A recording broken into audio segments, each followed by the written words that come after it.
Welcome to Fast Fix. For today's video, I'm going to show you how to change Gmail name. So first, open your Gmail app.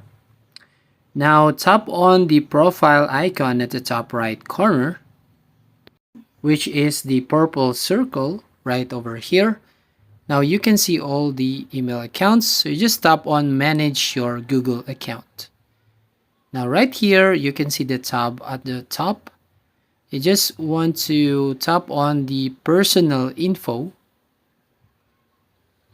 So right here you can see the name. So you just tap this name option right over here, and you can see the current name of this account.